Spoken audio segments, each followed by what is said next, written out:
Arthur, a gente sabe que você pesquisa bastante o Evangelho, mas eu estava vendo alguns vídeos do núcleo que você participa, inclusive, uma história muito interessante sobre Adão e Eva. Eu gostaria que você falasse a respeito disso, porque é uma história muito curiosa também, né? Eu queria que você falasse a respeito disso. Até recentemente a gente colocou lá no canal, né, do Neto Paulo de Tarso, uma palestra sobre Adão e Eva, e a gente até colocou assim, uma perspectiva espírita, porque são várias as possibilidades. E ao longo desses anos em que a gente vem estudando o Evangelho e as Escrituras de um modo geral, o Antigo Testamento também, um dos textos que mais nos tem fascinado é exatamente aqueles primeiros capítulos do livro de Gênesis, que infelizmente ao longo dos séculos foram entendidos assim tão ao pé da letra, né, com uma visão até ingênua em torno da criação, a questão dos 7 dias da criação, dos 6 dias e o descanso depois, enfim, o entendimento de Deus que se formou a partir dali, a figura de Adão como sendo de fato aquele que iniciou. E à luz da doutrina espírita a gente vai perceber que aqueles textos, muito mais do que descrições literais do que se deu, do que se passou, são como que grandes parábolas que ilustram para nós, de forma simbólica, naturalmente, todo o processo da criação. E aí isso pode ser aplicado, por exemplo, à criação do nosso planeta, como a gente pode pensar isso num âmbito ainda mais macro, a criação cósmica, como que Deus atua. Para a gente ter uma ideia, só antes da gente chegar no Adão e Eva, nós estamos tratando aí de um livro básico, o primeiro livro da chamada Bíblia Hebraica ou das Escrituras, né, da Bíblia como um todo, que é o livro de Gênesis. E é a base do monoteísmo, né? O monoteísmo lá começa com Abraão, depois Moisés e tudo mais.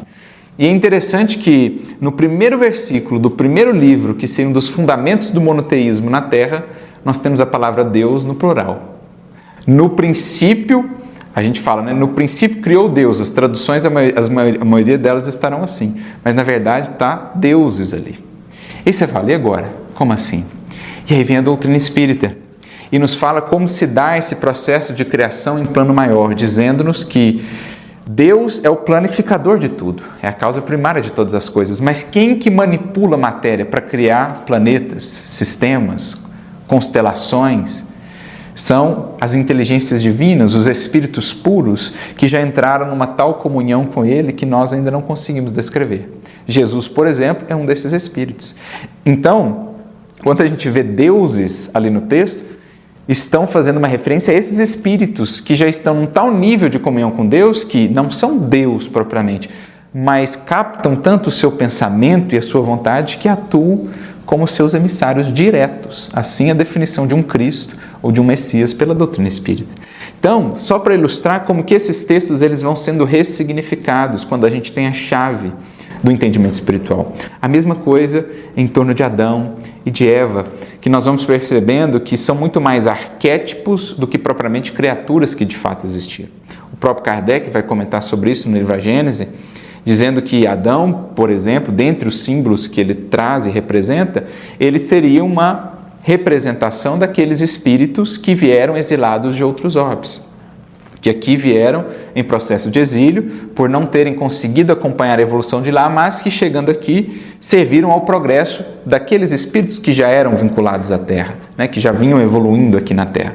Então, Adão, o símbolo do paraíso perdido e tudo mais que nós temos ali na descrição, é um símbolo desses espíritos que, vocês imaginem só, eles estavam lá numa fase do planeta similar ao que estamos vivendo agora, ou até mais adiantada, tecnologia, tudo, né, desenvolvido, de repente eles vêm para um planeta onde basicamente você tem que fazer fogo com as mãos ali.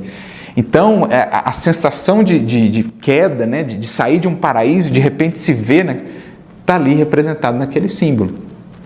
Também Adão, nós temos uma explicação do próprio apóstolo Paulo, na sua primeira carta aos Coríntios, ele nos fala assim que o primeiro Adão é alma vivente, o último Adão é espírito vivificante. É muito interessante como que Paulo conseguiu, né, penetrar nos símbolos. Por quê? A palavra Adão vem do hebraico Adamá, que significa barro, argila.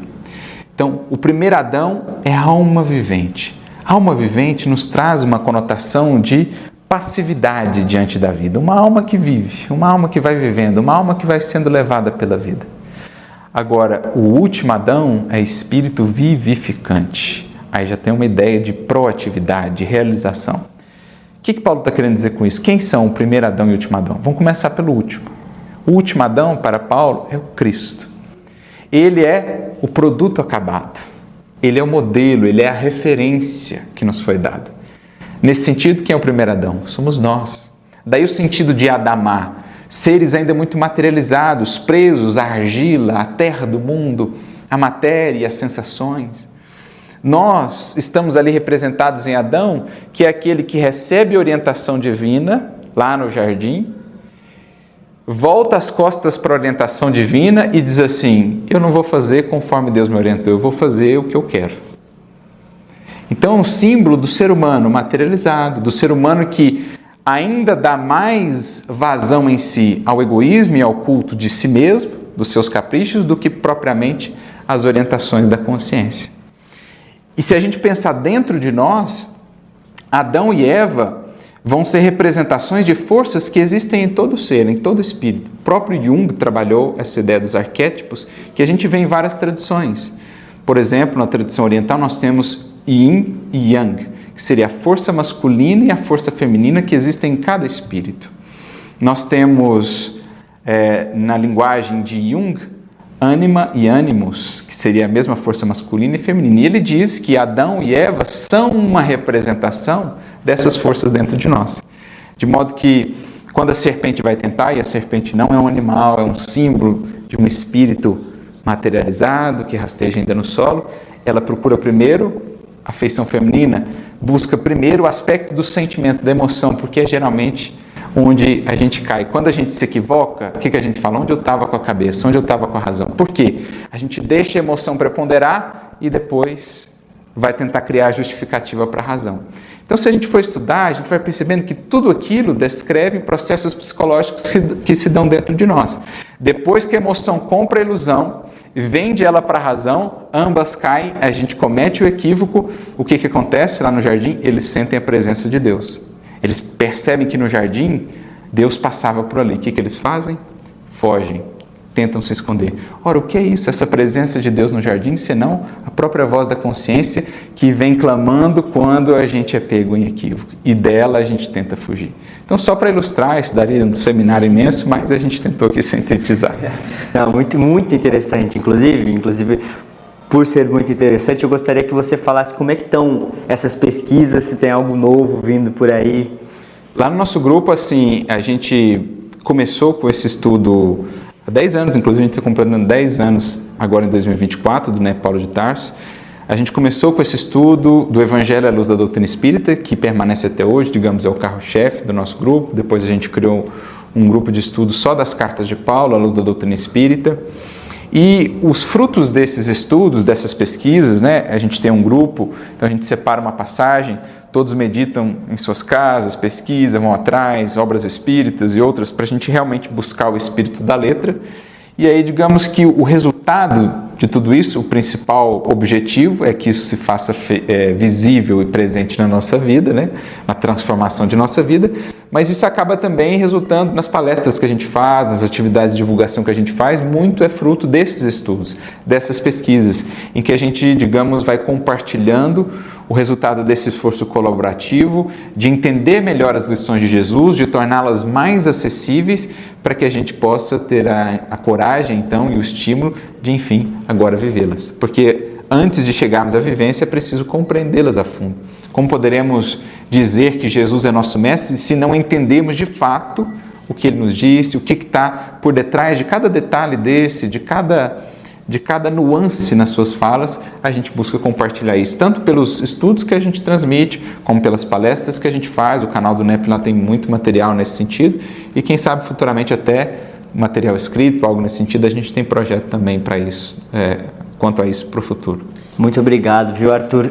Agora, para a gente finalizar esse bate-papo, gostaria que você deixasse uma mensagem para a Web Rádio Fraternidade, que está debutando, está fazendo 15 anos. Exato. Puder deixar uma mensagem? Olha, com muito prazer, viu? Porque, assim, a gente acompanha a Web Rádio Fraternidade há muito tempo. Eu estava começando, vamos dizer assim, de fato, na doutrina espírita. A Web Rádio Fraternidade devia ter ali os seus 5 anos, em torno disso, mais ou menos. Então, assim, foi algo que nos nutriu muito ao longo desses anos, desse processo, até por ser aqui de patrocínio, né? Muitas vezes encontrava o Rubens aí nos caminhos, nos eventos, a Divina. Então, a gente gostaria de parabenizar na pessoa do Rubens, da Divina, mas por meio deles abraçando a todos que estão envolvidos, parabenizá-los por esses 15 anos de trabalho árduo. A gente sabe dos sacrifícios, das renúncias. Então, ficam aqui os nossos votos de muitos anos mais, nossa vibração de carinho e de gratidão a todos os trabalhadores e também o nosso abraço a todos aqueles que acompanham em todas as partes do mundo a Web Rádio Fraternidade, porque ela tem proporcionado isso, a criação de tantos laços, de tantas amizades e principalmente vem sendo um veículo de luz, de consolo, de inspiração para tantos e tantos corações. Muito legal. Arthur, te agradeço demais pelo papo. Muito obrigado mesmo, viu? Um tchau, tchau para vocês.